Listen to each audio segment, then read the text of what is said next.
ஒவ்வொரு காலகட்டத்திலும் தேவன் ஒவ்வொரு நிலையாக வெளிப்படுகிறார். தேவன் ஒருத்தர் தான், ஆனால் அவர் வெளிப்படும் போது அந்தந்த காலகட்டத்துக்கு அவர்களுக்கு அப்படி வெளிப்படுகிறார்.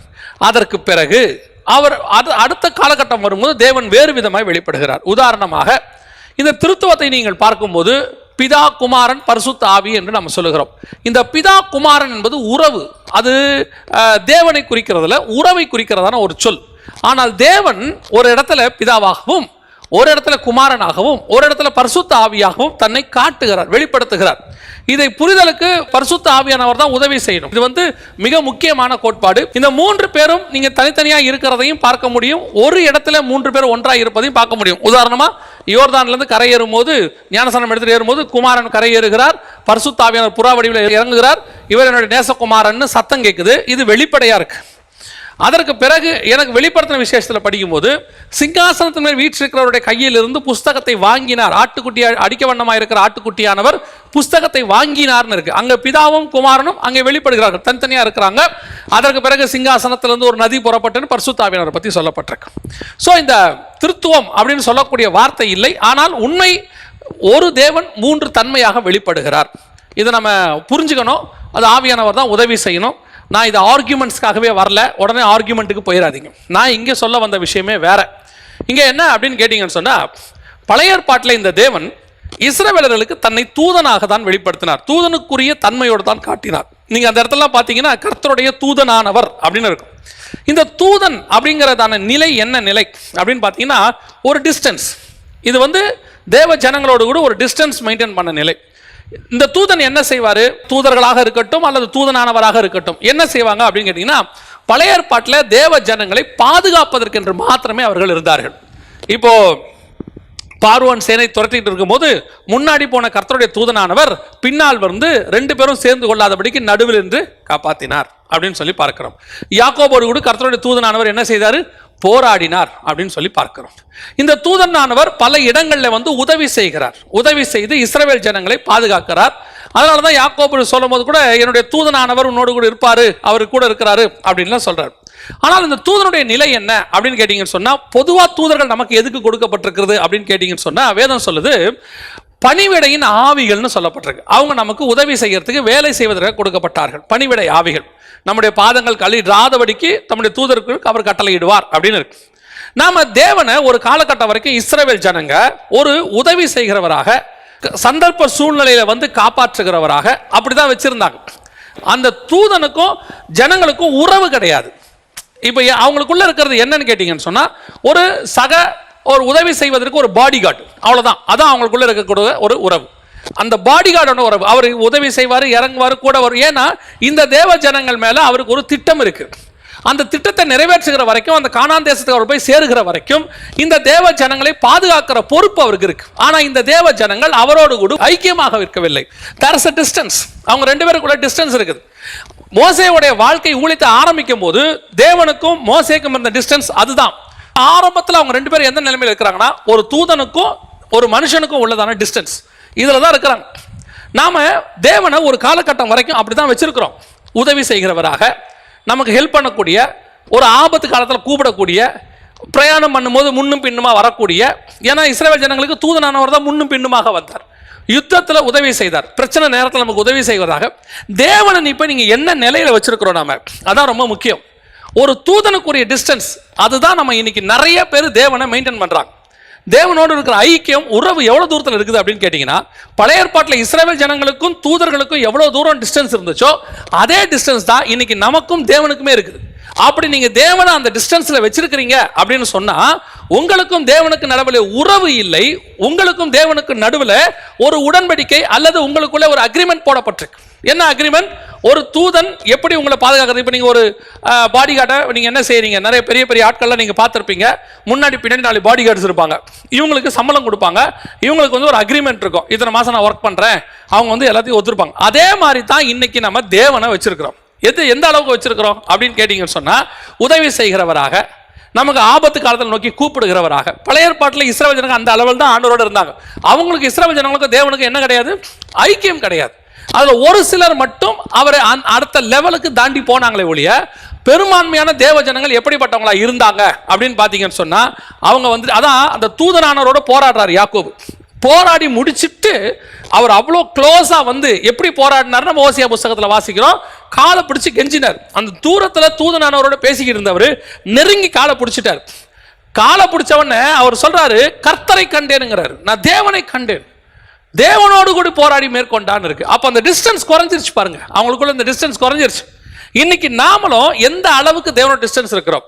முதலாவதாக நமக்கும் தேவனுக்கு இருக்கிற டிஸ்டன்ஸ் என்னது? ஒரு தூதனுக்குரிய டிஸ்டன்ஸ். ஒரு வேலை அவர் நமக்கு உதவி செய்கிறவர். இன்னும் நம்ம தூதனா வேலைக்காரன் நான் சொல்ல வரல. நமக்கு இப்போ என்ன சொல்றது, நமக்கு ஒரு பெரிய பாடி கார்டு கொடுக்கப்பட்டிருக்கிறார். அந்த பெரிய பாடி கார்டு எப்படிப்பட்டவராக இருக்கிறாரு? எனக்கு ஒரு ஆவிக்குரிய திட்டம் இந்த பூமியில் இருக்குது, அந்த திட்டத்தை நிறைவேற்றுவதற்கு அவர் எனக்கு உதவி செய்கிறார். அந்த திட்டத்தை நிறைவேற்றுகிற வரைக்கும் அவர் எனக்கு பாதுகாப்பாக இருக்கிறார். பறந்து காக்கிற பட்சியை போல பாதுகாக்கிறார். எல்லாம் உண்மை. ஆனால் எனக்கும் அவருக்கும் ஐக்கியம் இல்லை, உறவு இல்லை. நான் அவர் அந்த லெவலில் தான் வச்சிருக்கிறேன். இன்னைக்கு நிறைய பேர் தேவனை அந்த லெவலில் தான் வச்சிருக்கிறாங்க. ஒரு பயன்படுத்துகிற, ஒரு யூஸ் பண்ணி, அதாவது ஒரு ஆசீர்வாதத்தை பெற்றுக்கொள்ளக்கூடிய தரஸ் டிஸ்டன்ஸ். தேவனுக்கும் அவங்களுக்கு நடுவில் ஒரு டிஸ்டன்ஸ் இருக்குது. அது எந்த அளவுக்கு இருக்குது? தேவைக்கு மட்டும் தேவனை வச்சிருக்கிறாங்க. அந்த தேவை சந்திக்கப்படுற வரைக்கும் தேவன்கிட்ட நல்லா இருப்பாங்க. அந்த தேவை சந்திக்கப்பட்ட பிறகு அதோட அவ்வளோதான். இப்போ நீங்கள் சிலர்லாம் பாருங்க, குழந்தை இல்லாத வரைக்கும் 40 நாள் உபவாச ஜெபம்லாம் இருப்பாங்க. ரெகுலராக சர்ச்சுக்கு வருவாங்க. வந்து ஊழியக்காரங்க என்ன சொல்கிறாங்களோ அதெல்லாம் அப்படியே கேட்பாங்க, எல்லாம் செய்வாங்க. அந்த காரியம் நடந்து முடிந்த உடனே, ஒரு குழந்தை பிறந்த உடனே, அதுக்கப்புறம் தேவனுக்கும் அவங்களுக்கு இருக்கிற உறவு பார்த்தீங்கன்னா அப்படியே கொஞ்சம் கேப் விழுந்துரும். அப்போ கேட்டு பாருங்களேன், என்ன நீங்கள் அதுக்கப்புறம் வரதே இல்லை, சர்ச் பக்கமே வரதில்லை. அப்புறம் அவங்க சொல்லுவாங்க, இந்த பிள்ளையோடைய டைம் எல்லாம் சரியாக இருக்குது. திருப்பி அந்த பிள்ளைக்கு என்றைக்கோ ஒரு உடம்பு சரியில்லை, ரொம்ப சீரியஸ் ஆகுது, திருப்பி எங்கே வருவாங்க? சர்ச் பக்கம் ஓடி வருவாங்க. ஊழியக்காரத்தை வந்து எப்படியாவது ஜோம் பண்ணும். அப்போ ஊழியக்காரர் இப்போ நாங்கள் என்ன பண்ணுவோம்? சிலர் ஜோம் பண்ணுவாங்க. தேவன் என்ன நினைப்பாரு? அப்போ தேவனுக்கும் அவங்களுக்கும் எந்த அளவில் இருக்குது? பழைய ஏற்பாட்டில் இஸ்ரவேல் ஜனங்களுக்கும் அந்த தூதனுக்கும், தூதனானவரா அவங்களுக்கு எந்த அளவுக்கு அவர் நின்று உதவி செஞ்சாரோ அந்த அளவுக்கு தான். இது போதும் நீங்க நினைச்சீங்கன்னா இருக்கலாம். இது ஒரு டிஸ்டன்ஸ். இஸ்ரவேல் ஜனங்க அப்படிதான் இருந்தாங்க. தேவைக்கு மட்டும் தேவனை நோக்கி பார்ப்பாங்க, தேவை கிடைக்காது முறுமுறுப்பாங்க அவங்க. ஏன்னா அந்த அளவுக்கு தான் வச்சிருந்தாங்க. என்னப்பா இந்த வேலை இன்னும் முடியலையே, இன்னும் தண்ணி வரலையே, இன்னும் சாப்பாடு வரலையே, ஏன்னா எதிரிகள் துரத்திக்கிட்டு வராங்களே, நீங்க ஒன்றும் செய்ய மாட்டீங்களா? இது யாருடைய வேலை? நம்ம ஒரு ஆளை ஃபிக்ஸ் பண்ணி வச்சிருக்கிறோம். இப்போ அவரை கொண்டு வந்துட்டு தண்ணி விட சொல்லியிருக்கிறோம், அவர் தண்ணி கொடுக்கல. ஏன்பா இன்னும் காலையில் தண்ணி வரல? ஒரு முறுமுறுப்பு, ஒரு சண்டை. ஒருத்தரை நம்ம டிஃபன் ஆர்டர் கொடுத்துருக்குறோம், காலையில் கொஞ்சம் லேட் ஆகுது, உடனே என்ன செய்யறோம்? ஃபோன் பண்ணி, ஏன் இன்னும் டிஃபன் வரல? 9 மணி சொன்னீங்க, ஏன் இன்னும் வரல? ஒரு முறுமுறுப்பு. ஆனால் இதே நேரத்தில் வீட்டில் ஒரு உறவு இருக்கும்போது ஒரு தண்ணி வரல அப்படின்னா அந்த தண்ணி எல்லாருக்குமே தான் வரல. எல்லாரும் என்ன பண்ணுவோம்? அந்த தண்ணி வரதுக்கு என்ன செய்யணுமோ செய்வோம். இப்போ டிஃபன் லேட் ஆகுது, உடனே நம்ம என்ன செய்வோம்? எல்லாருக்கும் டிஃபன் லேட் ஆகுது, நம்ம அந்த ஹோட்டல்காரனை மிரட்டுற மாதிரி வீட்டில் என்ன செய்ய மாட்டோம்? மிரட்ட மாட்டோம். நம்ம என்ன செய்வோம்? ஏன் டிஃபன் லேட் ஆச்சுன்னு காரணத்தை பார்ப்போம். உடனே நம்ம அது சரி பண்ணுறதுக்கு என்ன பண்ணணுமோ அதை யோசிப்போம். அதைத்தான் நான் சொல்ல வரேன். இப்போ அவங்களுக்கு தேவனுக்கும் இந்த டிஸ்டன்ஸ் எப்படி? தூதனுக்கும் ஒரு மனுஷனுக்கும் உள்ள டிஸ்டன்ஸ். இதை இன்னைக்கும் ஆவிக்குரிய வாழ்க்கையில் நம்ம மெயின்டைன் பண்ணிட்டு இருக்கிறோன்ற பெரும்பான்மையானவங்க அதை தான் செஞ்சுட்டு இருக்கிறோம். எதை செஞ்சுட்டு இருக்கிறோம்? ஒரு தேவைக்காக மட்டும், ஒரு தேவை நிறைவேற வரைக்கும் தேவன்கிட்ட போயிட்டு எல்லா வேலையும் செய்யறது. அந்த ஒரு காரியம் கொஞ்சம் டிலே ஆகுது, அந்த தேவை நிறைவேறவில்லை அப்படிங்கிற சிச்சுவேஷன் வரும்போது நம்ம என்ன பண்றோம்? உடனடியாக ஒரு முறுமுறுப்பு வருது. உடனே ஆண்டவரை பத்தி என்ன இப்படி, இந்த ஆட்கள் அந்த தேவை நிறைவேறின உடனே சபைக்கு வரதை நிறுத்துறது. ஒரு சிலர்லாம் சபைக்கு வந்து ஒரு தேவைக்காக வராங்க, கூட்டிட்டு வராங்க, அந்த தேவை நடக்கல, அவங்க அதுக்கப்புறம் சபைக்கு வரமாட்டாங்க பாருங்க. அவங்க அப்ப சபைக்கு அவங்க எதுக்கு வந்திருக்கிறாங்க? ஒரு தேவைக்காக வந்தாங்க, அது நடக்கல, அதுக்கப்புறம் அவங்களுக்கும் தேவனுக்கும் உறவு இல்லை. அதை தான் நான் சொல்ல வரேன். இது ஒரு தூதனுக்கு உண்டான உறவு. இப்போ மோசே அடுத்த வசனத்தை நல்லா அழகா இருக்கு பாருங்க. அவன் பார்க்கும்படி கிட்ட வருகிறதை கர்த்தர் கண்டார். இப்போ ஏன் இந்த இடத்துல கர்த்தர் பதம் யூஸ் பண்ணப்படுது? மோசே ஒரு டிஸ்டன்ஸ்ல, தூதனுங்கிற டிஸ்டன்ஸ் ஒன்று இருந்துச்சு, அதை தாண்டி இப்போ அவர் எங்க வராருன்னு கேட்டீங்கன்னா, இன்னும் அந்த தூதனானவரை கிட்ட வந்து பார்க்கும்போது இப்பொழுது அவர் தூதனானவராக தெரியவில்லை, கர்த்தராக தெரிகிறார். அந்த கர்த்தருக்குரிய ஒரு ஐக்கியம், அந்த டிஸ்டன்ஸ் குறையுது. நீங்க எவ்வளவுக்கு எவ்வளவு தேவனோட சேர்றீங்களோ அவ்வளவுக்கு அவ்வளவு நீங்கள் தேவனை பற்றிய உண்மைத்தன்மையை புரிஞ்சு கொள்ள ஆரம்பிப்பீங்க. இந்த கர்த்தருங்கிறது எப்போ வருது? புதிய ஏற்பாட்டு காலத்துல தான் அவர் கர்த்தராக வெளிப்பட்டார், தேவனாக வெளிப்பட்டார். இன்னைக்கும் இஸ்ரவேல் ஜனங்களுக்கு அவர் தீர்க்கதரிசியாக இருக்கிறார். இன்னைக்கும் பல மதஸ்தர்கள் அவர் தீர்க்கதரிசியா பார்க்கறாங்க. ஆனா நீங்களும் நான் அவர் எப்படி பார்க்கிறோம்? கர்த்தராக பார்க்கிறோம், கர்த்தராகிய இயேசு கிறிஸ்து. ஏன் நம்ம அப்படி பார்க்கிறோம்?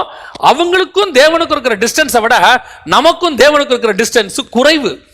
நாம இன்னும் நெருங்கி வந்திருக்கிறோம், கிட்ட வந்திருக்கிறோம். கிட்ட வரும்போது அவர் கர்த்தராக தெரிவார். இந்த கர்த்தரா வரும்போது அவர் என்ன செய்வாரு? தூதனா இருக்கும்போது பாதுகாத்தாரு, சாப்பாடு கொடுத்தாரு, தண்ணி கொடுத்தாரு, எல்லாம் கொடுத்தாரு. ஆனா கிட்ட வரும்போதுதான் இந்த சாப்பாடு தண்ணி இதையெல்லாம் தாண்டி அந்த சீஷர்களுக்கும் அவருக்கும் உள்ள டிஸ்டன்ஸ், இஸ்ரவேல் ஜனங்களுக்கும் இயேசுக்கும் உள்ள டிஸ்டன்ஸுக்கும் சீஷர்களுக்கும் தேவனுக்கும் உள்ள டிஸ்டன்ஸ் பாருங்களேன். இப்ப சாப்பாடு இருக்குதோ இல்லையோ, இப்போ தோமா என்ன வார்த்தை சொல்றா தெரியுமா? லாசரோ விஷயத்துல போய் பார்க்கலாம் வாங்க, லாசரோ நம்ம உயிரோட எழுப்ப போறோம்னு சொல்லிட்டு போவார். போகும்போது தோமா சொல்ற வார்த்தை, வாருங்கள் அவரோடு கூட சாவோம். நான் வரல உங்க கூட சாக வரமாட்டேன்னு சொல்லல, நீர் வாழ்ற இடத்துல நான் வாழ்வேன், நீர் சாகிற இடத்துல நான் சாவேன். இதுதான் அந்த டிஸ்டன்ஸ் மாறுறது. இப்போ அவரை எதுக்கு அவங்க பின்பற்றல? சாப்பாட்டுக்காக பின்பற்றல, தண்ணிக்காக பின்பற்றல, இப்போ அவரை கர்த்தராக பின்பற்றுகிறார்கள். ஜனங்க என்ன சொல்றாங்கப்பா? தீர்க்கதரிசி என்று சொல்றாங்க. ஜனங்க என்ன சொல்றாங்க? மரியாளின் மைந்தன். ஜனங்க என்ன சொல்றாங்க? தச்சனின் மகன். நீங்கள் என்ன சொல்லுகிறீர்கள்? நீர் உன்னதமான தேவனுடைய குமார். ஏன்? அவங்கள விட நான் கிட்ட வந்திருக்கிறேன், அவங்களோட நான் நெருங்கி வந்திருக்கிறேன். இப்ப நான் நெருக்கமா தேவனோட இருக்கிறேங்கிறதுக்கு என்ன அடையாளம்? நான் இவர்கள் தேடுகிற விதமாய் தேட மாட்டேன். நான் தேடுகிறதுல டிஃபரன்ஸ் இருக்குது. என் பார்வையில என் தேவனை பார்க்கறதுல வித்தியாசம் இருக்கு. என்ன இருக்கு தெரியுமா? அவர் என் கர்த்தர். அவர் கர்த்தத்துவம் தோளின் மேல் இருக்கிறத நான் பார்ப்பேன். அவர் எனக்கென்று கொடுக்கப்பட்ட பாலகன். அவர் எனக்காக மரித்தார், எனக்காக உயிர்த்தார். இப்ப நான் அவரை பார்க்கிறது எப்படி தெரியுமா? பிள்ளை தகப்பனை பார்க்கிறதை போல நான் பார்ப்பேன். என் தகப்பன் எனக்கு செய்தாலும் செய்யாவிட்டாலும் பொல்லாதவர்களாகிய நீங்கள் உங்கள் பிள்ளைகளுக்கு நல்ல ஈவுகளை செய்யும் போது என் தகப்பன் செய்வது அதிக நிச்சயம். ஒருவேளை அவர் செய்யாவிட்டாலும் கூட அவர் எனக்கு தகப்பன். அதை எந்த மாற்று கருத்தும் இல்லை. நேற்று ஒரு இன்டர்வியூ பார்த்தேன். இன்டர்வியூ பார்க்கும்போது ஒரு மோசமான தகப்பனை குறித்து போட்டிருக்கு. அந்த தகப்பன் அந்த பிள்ளைகளையும் அந்த மனைவியையும் நடுத்தருவில் விட்டுட்டு போயிட்டார். போன பிறகு அவர் வேறொரு திருமணம் செய்து கொண்டு போய்விட்டார். போன பிறகு அந்த அந்த அந்த பையன்கிட்ட கேட்குறாங்க, உங்களுக்கு என்ன வேணும்? எங்க அப்பா வேணும் எனக்கு. ஏன் உனக்கு உங்க அப்பா வேணும்? அவர் தான் இப்படி போயிட்டாரே. என் தகப்பன் கெட்டவனாக இருக்கலாம், ஆனால் அவர் திருந்தி வருவார் என்று நான் எதிர்பார்க்கிறேன். ஏன்? அவருக்கு வேணா நான் வேணாம இருக்கலாம், எனக்கு என் தகப்பன் வேணும். இப்படிப்பட்ட ஒரு தகப்பன் இருக்கும்போது ஒரு பிள்ளை தன் தகப்பனை இப்படி நேசிப்பானால், ஒரு நல்ல தகப்பனை வைத்திருக்கிற நீங்களும் நானும் எப்படி நேசிக்கணும் அந்த தகப்பனை?